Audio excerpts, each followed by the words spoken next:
من أكتر الحاجات المثيرة والمهمة أوي بالنسبة لي هو إني أكون بعرف أتكلم أكتر من لغة، اللي هو بقى أتعلم ألماني وأسباني وأكون بتكلم بيهم كده عادي وبتعامل مع الألمان والأسبان بطريقة سهلة وبسيطة جدا، والناس كده تبقى منبهرة كده بيا. وبصراحة شايف إن دي حاجة مميزة جدا. عشان كده هنتكلم النهاردة عن كلية الألسن، الكلية اللي بتطلع منها بثلاث لغات على الأقل. لو أنت شايف إن دراسة اللغة بالنسبة لك سهلة وبسيطة وأنت بتحب إنك تدرس اللغة سواء بقى كان إنجليزي أو فرنساوي أو ألماني على حسب مدرستي يعني في ثالثه ثانوي وكده او في ثانويه عامه عموما، فانصحك جدا انك تخش كليه ألسن.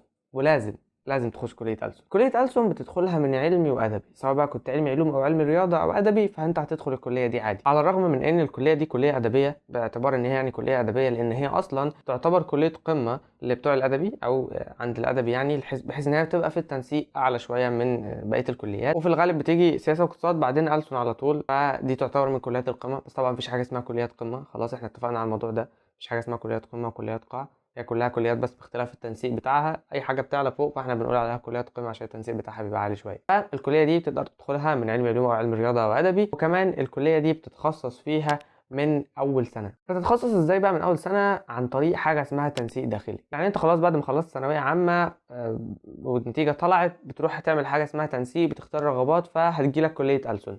بعد ما تخش كليه ألسن بقى، علشان فيها اقسام كتير ولغات كتير جوه الكليه، ففي حاجه اسمها تنسيق داخلي. والتنسيق الداخلي ده علشان تحدد اللغه الاساسيه اللي انت هتدرسها طول الاربع سنين، وده بيبقى عن طريق انك بتكتب رغباتك برضو زي التنسيق العادي خالص. بتكتب رغباتك عن طريق ان انت بتكتب اللي انت عايزه في الاول، بعدين لحد ما تخلص ال 14 تقريبا او 15 لغه، بعدين بيجي لك بقى على حسب المجموع بتاعك انسب قسم ليك. طيب هو عشان اختار اللغه اللي انا عايزها هخشها على اساس ايه؟ التنسيق الداخلي بيبقى في الغالب على اساس مواد اللغات اللي عندك. يعني مثلا الانجليزي لازم تكون فيه جايب درجه معينه او جايب فيه درجه عاليه، وبرده اللغه التانية عندك سواء بقى كانت اللغه التانية دي فرنساوي او الماني فلازم تكون جايب فيها درجه عاليه. في اقسام بتحتاج انك تكون جايب درجه عاليه في الانجليزي وكمان اللغه التانية جنبها، وعلى العموم يعني لازم تكون جايب درجات حلوه في اللغات زي العربي والانجليزي والفرنساوي او الماني على حسب ما درست في ثانويه عامه. فلو انت جايب درجات حلوه في اللغات هتلاقي اصلا الكليه ظاهره لك في التنسيق وتقدر تدخل الكليه. طيب الدراسه في الكليه دي عامله ازاي بقى؟ بما انك بتدرس في الكليه لغات، على الرغم من انها مش لغات بس، يعني بدايه كده انت بتحدد لغه اساسيه او بتدرس لغه اساسيه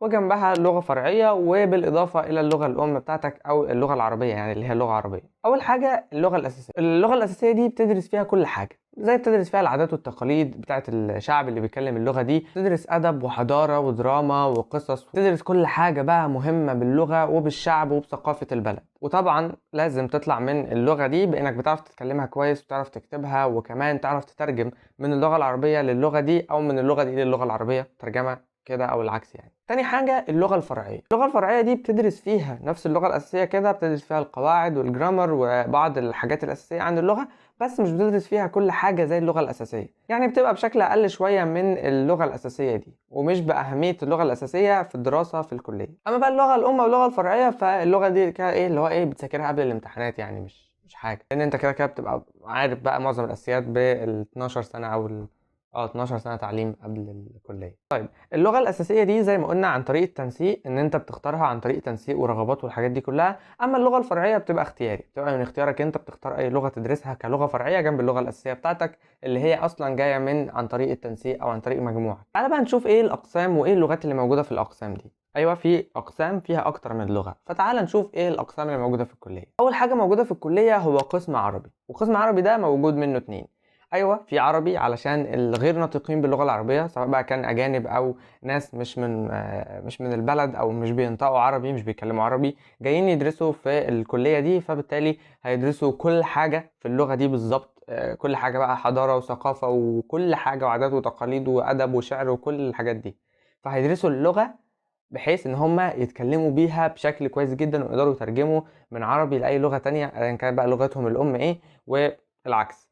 فهيدرسوا اللغة العربي دي زي ما اكنك بتدرس كده بالظبط انجليزي او فرنساوي او اسباني او الماني في الكلية بالظبط، علشان يعرفوا يتكلموا باللغة العربية دي وكمان يترجموا منها زي ما قلنا. القسم العربي التاني ده بقى بيبقى للناطقين باللغة العربية او لغتهم العربية لغة ام. طبعا بيدرسوا برضو فيها عربي بكل الجوانب بتاعته برضو، بس العربي فيهم بقى بيبقى انت اصلا بتبقى بتنطق عربي او بتتكلم عربي، بس بتدرس بقى ايه بقيه الحاجات عشان تترجم ترجمه صحيحه، او تشتغل بقى كمدرس او ايا كان هتشتغل ايه بعد كده. بعد كده في قسم اسمه قسم اللغات الشرقيه. اللغات الشرقيه دي زي الفارسي والتركي. في قسم اسمه قسم اللغات الساميه، ودي زي اللغه العبريه بالظبط. وقسم اللغات الافريقيه زي اللغه السواحليه والحبشيه. وقسم اللغات السلفيه زي التشيكيه والروسيه. وعد عندك بقى بقيه الاقسام: قسم انجليزي، قسم الماني، قسم اسباني، قسم ايطالي، قسم فرنساوي، قسم كوري وصيني وياباني وبرتغالي. ومن اعلى بقى الاقسام في الكليه دي، او اللي تنسيقها بيبقى عالي شويه علشان طلب الناس عليها، او الناس بتروح لها اكتر من الكليه دي، هو القسم الكوري والياباني والصيني والاسباني والالماني. وطبعا معظم الناس بتروح على القسم الالماني ده عشان يتعلموا الماني، او يكون معاهم لغه الماني، بحيث ان هم يسافروا بعد كده المانيا ويشتغلوا هناك. بحيث ان الشغل في المانيا لو معاك لغه بيبقى اسهل بكتير، وهتلاقي شغل كتير هناك لو انت معاك لغه المانيه، عشان هناك المرتبات بتبقى عاليه لو انت معاك لغه الماني. طيب ليه بقى لازم تهتم بالدراسه في الكليه دي بالذات؟ باعتبار ان الكليه دي بتدرس فيها لغات، وايا كان اللغه اللي انت هتدرسها فانت بتدرس كل حاجه عن اللغه، كل حاجه عن البلاد اللي بتتكلم باللغات دي. فبالتالي بيبقى عندك فرصه ان انت تاخد منحه، ايوه تاخد منحه لاي دوله من الدول اللي انت بتتعلم اللغه بتاعتها، سواء بقى كنت بتتعلم روسي، الماني، اسباني، ايطالي، كوري. فانت تقدر، لو انت شخص جامد ومتفوق وبتذاكر وبتحب اللغه دي، الكليه على حساب الدوله بتطلعك منح لبره، سواء كانت بقى تطلع ايا كان على حسب اللغه اللي انت بتدرسها، تطلعك منحه عشان تتعامل مع الناس هناك وتتعلم اللغه هناك. وطبعا دي اسهل طريقه او احسن طريقه تتعلم بيها لغه، هو انك تختلط مع الناس بتوع اللغه. ممكن تشتغل ايه بقى لما تخلص؟ طبعا والاكيد والبديهيه جدا انك تشتغل في الترجمه، سواء بقى كانت الترجمه دي ترجمه انك بتترجم حاجات او كتب او مصادر معينه، او بتترجم فوري عن طريق بقى ان انت تشتغل في الاعلام، او بتشتغل في التلفزيون عن طريق ان انت بتترجم ترجمه فوريه، او ما بين شخصين في مؤتمرات مثلا فانت بتترجم ترجمه فوريه وانت قاعد في وسط الناس دي. تقدر تشتغل في العلاقات العامه في البنوك، علشان اللغه مطلوبه قوي في التعاملات بتاعه البنوك دي، وان يبقى في متخصصين في لغات معينه، فدي حاجه مهمه جدا. فتقدر تشتغل في العلاقات العامه في اي بنك. طبعا تقدر تشتغل في المجال السياحي بانك تبقى مرشد سياحي، او تبقى مترجم في فوق سياحي طبعا. ودي حاجة اللي منتشرة دلوقتي في العصر بتاعنا ده، هو الفريلانسنج، او انك تشتغل فريلانسر، انك تخش على مواقع العمل الحر وتبدأ بقى تقدم خدماتك كمترجم، بانك تترجم مثلا مستندات رسمية او اوراق او كتب او ايا كان. تقدر تعمل ده، او حتى كمان انك تترجم افلام ومسلسلات وتنزلها على النت، او تبقى شغال مع موقع بينزل مسلسلات وافلام ايا كانت المواقع دي ايه، فتترجم الافلام والمسلسلات دي، وهتاخد فلوس على الحاجات دي طبعا. وغير كده انك ممكن تعمل كورسات، سواء بقى كانت اونلاين على برضو مواقع على النت، او كانت في سناتر او ايا كان، هتعمل كورسات وتعلم الناس اللغة. او ممكن مثلا تفتح قناة يوتيوب وتعلم الناس اللغة دي بطريقة سهلة ومبسطة، وفي قنوات كتير قوي بتعلم الناس لغات برضو مختلفة، والقنوات دي عالية جدا. طبعا ممكن تشتغل مدرس للغة دي برضو في اي مدرسة، سواء كانت مدرسة انترناشونال او مدرسة حكومية، فتقدر تشتغل في التدريس. اما بقى بالنسبه للتنسيق، فهيظهر لك دلوقتي على الشاشه لعلم علوم وعلم رياضه وادبي للعام الدراسي 2022 2023، اللي هو السنه اللي فاتت. فتقدر دلوقتي تشوف التنسيق على الشاشه.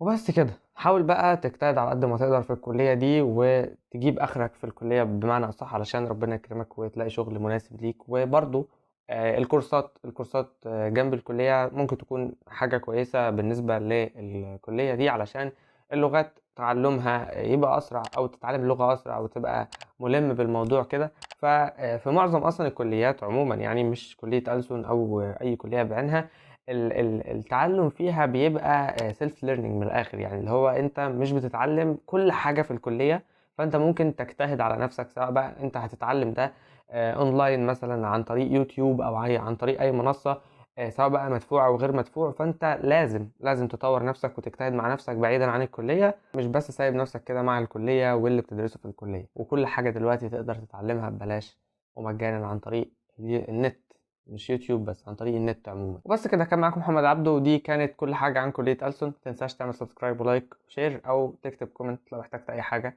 هتلاقيني تحت في الكومنتات برد عليك على طول. يلا، يلا، سلام.